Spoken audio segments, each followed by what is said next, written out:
ఓం వసుదేవసుతం దేవం కంసచాణూరమర్దనం దేవకీ పరమానందం కృష్ణం వందే జగద్గురుం. శ్రీకృష్ణం వందే జగద్గురుం. శ్రీ రాధాకృష్ణాభ్యాం నమ.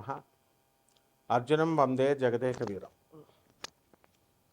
మన గురుదేవులైనటువంటి గోపాలరెడ్డి గారు, అలాగే వేణు గారు, మరి మీకు వారు అందరూ కూడా పొదరిల్లు, గుడిగంటలు, అలాగే ప్రస్తుతం తీస్తున్నటువంటి మళ్ళీ సీరియల్లో మీకు అందరికీ కూడా సుపరిచితులే.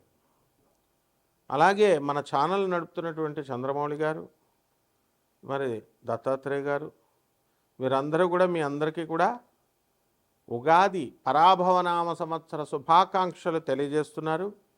మరి వారందరికీ కూడా వారందరి తరపున, మరి నా తరపున మీ అందరికీ కూడా ఉగాది శుభాకాంక్షలు తెలియజేస్తూ, నరఘోష అనేటటువంటిది ఎంతవరకు మన జీవితాల్లో ప్రభావితం చేస్తుంది అనేటటువంటిది మనం చూద్దాం. ఒక ఫిజిక్స్లో మరి ఒక ప్రొఫెసర్గా మనం నరఘోషలు, ఈ యొక్క నరదిష్టులు, చేతబళ్ళు అనేటటువంటి వాటిని మనం ప్రోత్సహించాం. అయినప్పటికీ కూడా ఆధ్యాత్మికంగా, అలాగే పురాణాల్లో, మరి రామాయణంలో ముఖ్యంగా వీటి యొక్క ప్రస్తావన ఉంది. మైరావణుడు, ఈ యొక్క రావణాసురుడి యొక్క సోదరుడు, రామలక్ష్మణులు ఇద్దరిని తీసుకుపోయి పాతాళ లోకంలో చిన్న బొమ్మలుగా చేసి మరి వాళ్ళని బంధించి వాళ్ళిద్దరినీ కూడా పాతాళ లోకంలో నిర్బంధిస్తాడు. తర్వాత ఆంజనేయ స్వామి వారు వెళ్ళి మైరావణుని వధించి తన కొడుకైనటువంటి మకరధ్వజుడు సహాయంతో బేటు ద్వారకలో మనకి గుజరాత్లో ఉంది. మరి అక్కడి నుంచి ఇద్దరు పాతాళ లోకానికి వెళ్తాడు స్వామివారు. అది బెర్ముడా ట్రయాంగిల్ అనేటటువంటిది మీరు విన్నారు. అట్లాంటిక్ మహాసముద్రంలో ఉంటుంది. ఫ్లోరిడా, తర్వాత ఈ యొక్క బెర్ముడా అనేటటువంటి ఈ యొక్క అట్లాంటిక్ మహాసముద్రంలో ఆ దేశాల మధ్యలో అత్యంత గురుత్వాకర్షణ శక్తి ఉన్నటువంటి ప్రాంతం అది. అక్కడికి ఏ ఓడలైతే వెళ్తాయో మరి వార్షిప్స్ అవన్నీ కూడా అదృశ్యమైపోతాయి. ఈ విధంగా జరుగుతున్నటువంటిది ఈ 20th సెంచరీలో కూడా మనకి ఏమిటిది అని చెప్పి దీనిపైన ఇండియన్ గవర్నమెంట్ ఒక కమిషన్ వేస్తుంది. ఇదేమిటో ఒక ఆశ్చర్యకరమైనటువంటి సంఘటన. వెళ్ళిన షిప్పులు మాయమైపోతున్నాయి. అసలు దాని గురించి మళ్ళీ పరిశోధన చేయడానికి వెళ్ళిన షిప్ కూడా తిరిగి రాలేదు. వాట్ ఈజ్ దిస్ అని చెప్పినప్పుడు ఆ ప్రాంతం మీద జరిగినటువంటి రీసెర్చ్లో ఏం తెలిసిందంటే, అక్కడ గురుత్వాకర్షణ శక్తి చాలా అధికంగా ఉంటుంది. అక్కడ మ్యాగ్నెటిక్ నార్త్ పోల్ను చూపించదు కంపాస్, ఒరిజినల్ నార్త్ పోల్ను చూపిస్తుంది. వేవ్స్ కూడా ఎలా ఉంటాయంటే భయంకరంగా ఉంటాయి. సో అక్కడ వెళ్ళినటువంటి ఈ యొక్క వార్షిప్స్కి మనకి ఆ మాయమైపోవడం, ఇలాంటి సంఘటనలన్నీ కూడా చూసినాయి. ఇది మిస్టిక్గా, ఆశ్చర్యకరంగా, మరి ఏమిటి అనేటటువంటి దాని మీద ఇంతవరకు కూడా క్లారిటీ లేదు. సైంటిఫిక్గా అన్నీ ప్రూవ్ కావు. కాబట్టి ఈ యొక్క నరఘోష అనేటటువంటిది మనకి హీరో సుమన్ గారిని మనం తీసుకున్నప్పుడు ఆయన చాలా మేధావి, చాలా మంచివారు. మరి నేను ఒక మహోగ్ర తారగా ఎదిగిపోతున్న రోజుల్లో నా పైన చేతబడి చేయించారు అని చెప్పి ఆయన తన సొంత ఇంటర్వ్యూలో ఆయన స్వయంగా చెప్పడం జరిగింది. అటువంటి మహామేధావి చెప్పినటువంటి ఆయన యొక్క మన ఇంటర్వ్యూని మనం కొట్టి పారేయలేం. మరి దీని అంతటికీ ఏమిటి అంటే నరఘోష, నరదృష్టి. వీళ్ళు ఎక్కడుంటారా నాయన అంటే మన బంధువుల్లో, మన మిత్రుల్లో, మన పక్కన ఉన్నటువంటి వాళ్ళే కాంపిటీటర్స్గా, రైవల్స్గా తీసుకుంటారు, దిష్టి పెడతారు అని ఉంటుంది. దీన్ని అదునుగా తీసుకొని పూనకాలు వచ్చేవాళ్ళు, అంజనం వేస్తామనేటటువంటి వాళ్ళు, పురోహితులు, మంత్రగాళ్ళు, ఇలా కపట బ్రాహ్మణ, కపట జ్యోతిష్కళ, కపట మంత్రగాళ్ళంతా కూడా ఏమని చెప్తారంటే మీ బంధువుల్లోనే ఉన్నారు, మేము పేర్లు చెప్పాం, ఇట్లా ఏదో చెప్తూ ఉంటారు. సో బంధువుల మధ్య గొడవ పెట్టడం, ఇవన్నీ కూడా పేర్లు చెప్పడం వల్ల, వెల్లడించడం వల్ల ఇవన్నీ పక్కన పెడితే నరదృష్టి అనేటటువంటి వినాయకుల వారి యొక్క ఫోటోలు వస్తున్నాయి, అందరూ ఇంటి ముందు తట్టుకుంటారు.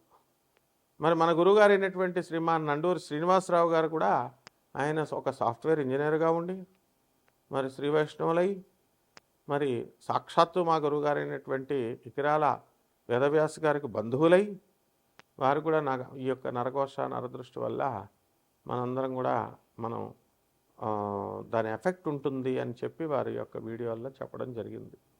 ఇవన్నీ ప్రాక్టికల్ విషయాలు. ఇక మనం విషయానికి వచ్చినట్లయితే, ఇప్పుడు ఒక మనిషి ఒక కుటుంబంలో, నిరుపేద కుటుంబంలో నలుగురు దాయాదులు పెరుగుతారు. ఒక వ్యక్తి తన సొంత ఆలోచనల వల్ల కానీ, తన సొంత ప్రతిభతో కానీ, తన కష్టంతో కానీ ఎదుగుతాడు. ఎదిగిన తర్వాత ఏం జరుగుతుందండి? అరే మా పెదనాన్న కొడుకు ఎదిగాడు, నేను ఇలాగే ఉండిపోయానని చెప్పి ఎదగినటువంటి వాళ్ళు ఒక రకమైనటువంటి ఒక క్రూర దృష్టితో చూస్తారు. ఆ దృష్టి ఏమవుతుందంటే నరఘోషగా నరుని యొక్క దృష్టికి నాపరాయి కూడా పగిలిపోతుంది అనేటటువంటి సామెత ఊరికినే రాదు కదా, నిప్పులేందే పొగ రాదు కదా.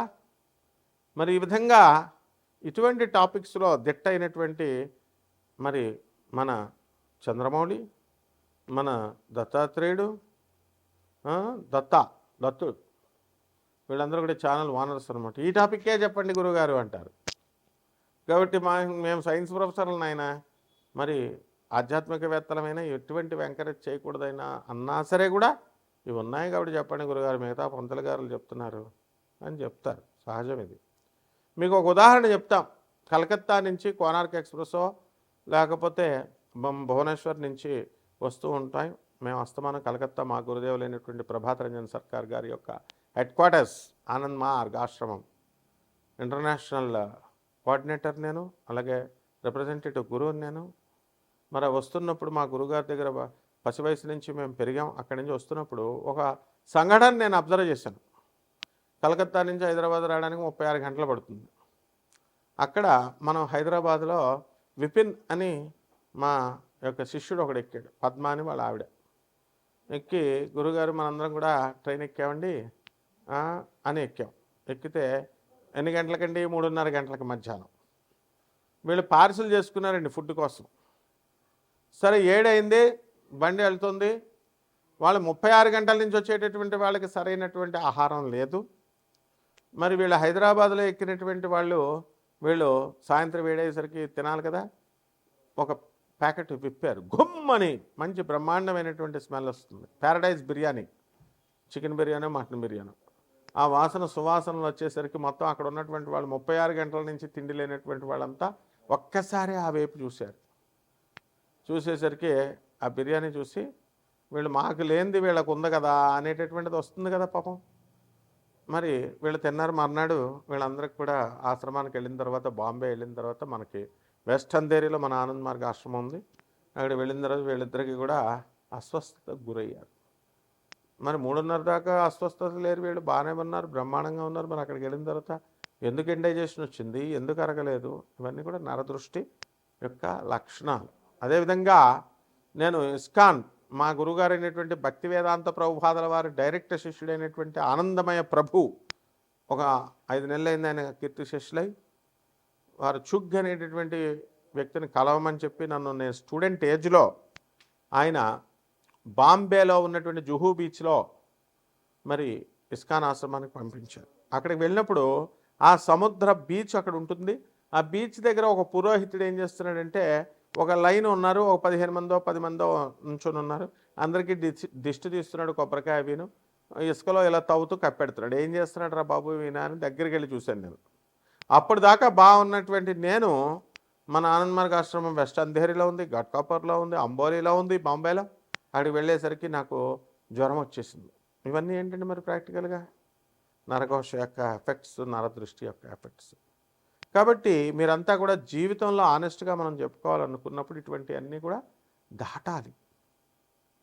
ఇటువంటి నరఘోష నరదృష్టుల వల్ల మనకి 12 రాశుల వారిపైన ఏ విధంగా ఎఫెక్ట్ ఉంటుంది, వారి జాతకాలని ఏ విధంగా మరి రెట్రోగ్రేడ్ వెనక్కి చేస్తుంది. రెట్రో అని మనం చూస్తుంటాం కదా, వెనక్కి తీసుకెళ్తుంది లైఫ్లో. ఇవన్నీ కూడా మనం తెలుసుకోవచ్చు. మరి గిరజాల జుట్టు ఉన్నటువంటి మా వేణు కూడా మరి బ్రహ్మాండంగా జుట్టుతో మెసమెసలాడిపోతూ మహేష్ బాబుకు ధీటుగా ఒక హీరోలాగా జుట్టు ఉంటుంది. మనం చూసాం గిరజాల జుట్టుతో ఉన్నటువంటి వాళ్ళు. నరఘోష తగిలినటువంటి ఒక ఆమెను నేను చూశాను. ఆమె జుట్టు మొత్తం ఊడిపోయింది. ఏమ్మా క్యాన్సర్ సెల్స్ ఏమైనా ఉన్నాయా, టెస్ట్ చేయించావా అని అడిగాను. చేయించాం గురుగారు, క్యాన్సర్ సెల్స్ ఏం లేవండి అన్నారు. ఇవన్నీ కూడా ప్రతి చిన్న విషయంలో కూడా మనిషి బాగా సంపాదించినటువంటి వాళ్ళు అప్పుల పాలు అయిపోవడం, ఇల్లులు తాకట్టు పెట్టేయడాలు, అమ్మేసుకోవడాలు, ఒక సైట్లు, ఒక బిల్డింగ్లు, ఒక ఫ్లాట్లు, అలాగే బంగారాలు తాకట్టు పెట్టేసుకోవడాలు, ఇతరులందరికీ కూడా సురిటీ సంతకాలు పెట్టేసేయడాలు, స్టూడెంట్ బాగా చదువుతున్నాడండి అని చెప్పేటటువంటి వాళ్ళంతా కూడా వాడు పర్సంటేజ్ తగ్గిపోవడాలు, ఫెయిల్ అయిపోవడాలు. మరి ఐఐటీస్లో చేరినటువంటి స్టూడెంట్స్ అందరూ కూడా తర్వాత బ్యాక్లాగ్స్, వాళ్ళకి ఒక అవసరమా అసలు బ్యాక్లాగ్స్ ఉండి చాలామంది స్టూడెంట్స్ అందరూ కూడా ఫెయిల్ అయిపోవడాలు. ఇవన్నీ కూడా మనకి నరదృష్టికి, నరఘోషకి ఇవన్నీ ఉదాహరణలు. మన ప్రముఖ నిర్మాత అయినటువంటి సుబ్బరామరెడ్డి గారిని చూసుకోండి. టి సుబ్బరామరెడ్డి గారు బ్రహ్మాండంగా సంపాదించారు. నాగార్జున సాగర్ ప్రాజెక్ట్స్లో డ్యామ్స్ కట్టారు. బ్రహ్మాండంగా గాయత్రి కన్స్ట్రక్షన్స్ చేశారు వైజాగ్లో. మరి అత్యున్నతమైనటువంటి శివభక్తుడిగా, అపర రావణాసురుడికి ధీటుగా కలియుగ శివభక్తుడిగా ఆయనకు ఒక పేరు, ఓం నమ శివాయ, ఓం నమ శివాయ అంటూ ఉంటుంటారు. మరి అటువంటి వ్యక్తి గురించి వీళ్ళు చాలా దారుణంగా అప్పుల పాలైపోయారు అని చెప్పేసి ప్రతి ఒక్కళ్ళు వీడియో చెప్తున్నప్పుడు నా హృదయం పగిలిపోయింది. సుబ్బరామరెడ్డి గారి గురించా వీళ్ళు చెప్పేది? వాళ్ళ తోడలు, వాళ్ళ వియ్యంకుడు జీవిక రెడ్డి గారు, వీళ్ళంతా కూడా ఉండగా ఈయన ఎందుకు అవుతారు అన్న తర్వాత ఒక 5 నెలలు 6 నెలల తర్వాత సెంట్రల్ గవర్నమెంట్ అంతా కూడా బ్యాంక్స్ అన్నీ కూడా, రిజర్వ్ బ్యాంకులు అన్నీ కూడా, అవన్నీ కూడా ఆయన ఇవ్వాల్సినటువంటివన్నీ కూడా వేల కోట్ల రూపాయలు రద్దు చేసి పడేసింది. తర్వాత కట్టుకుంటారు, అవన్నీ వేరే విషయాలు. అంటే ఇవన్నీ నరఘోషకి సంబంధించినటువంటి. మహాశివభక్తుడు, అపర రావణుడు, అపర శివభక్తుడు. అంటే రావణుడు అంటే చెడ్డ క్యారెక్టర్లు మా సుబ్బరామరెడ్డి గారిలో లేవు. ఆయన చాలా దయామయుడు, అందరికీ దాన ధర్మాలు చేస్తూ ఉంటారు. కోట్ల రూపాయలు, లక్షల రూపాయలు డొనేషన్స్. ఆర్టిస్టులు వెళ్ళి ఆయన సుబ్బరామరెడ్డి గారిని పొగడగానే కోట్ల రూపాయలు, లక్షల రూపాయలు డొనేషన్స్ ఇచ్చినటువంటి మహా ధీమంతుడు ఆయన, ధైర్యవంతుడు. దానం చేయాలన్నా కూడా ధైర్యం ఉండాలి. ఇదంతా కూడా నరఘోష యొక్క సింబల్స్. ఇక 12 రాశుల వారిపైన ఒక్కొక్క రాశి వారిగా వాటి యొక్క ప్రభావం ఎలా చూపిస్తుందో మనం చూద్దాం. మకర రాశి. మకర రాశి వాళ్ళు అంతే ఏంటో తెలుసా అండి, అద్భుతమైనటువంటి వాళ్ళు, మంత్రగాళ్ళు. బూమ్రా ఇండియాని గెలిపించినటువంటి వాడు, తన మంత్రశక్తి. శని అధిపతి అండి, క్రీడల్లో నెంబర్ 1. క్రీడల్లో పనిచేయాల్సినటువంటి వాళ్ళు సినిమాల్లో, టీవీల్లో పనిచేస్తే ఎట్లా అండి? ఇది కూడా నరఘోష. కాబట్టి అరటిపళ్ళు తినండి బాగా. మకర రాశి వాళ్ళంతా కూడా బ్రహ్మాండమైనటువంటి ఈ యొక్క అరటిపళ్ళు. ఎవరండి? గురుగ్రహం. మరి దేవతారాధన చేసేటటువంటి పుష్పాలు, చామంతి పూలు, రోజా ఫ్లవర్లు, ఇవన్నీ కూడా అరటిపళ్ళు, ఇవన్నీ కూడా కదలీఫలం అంటాం.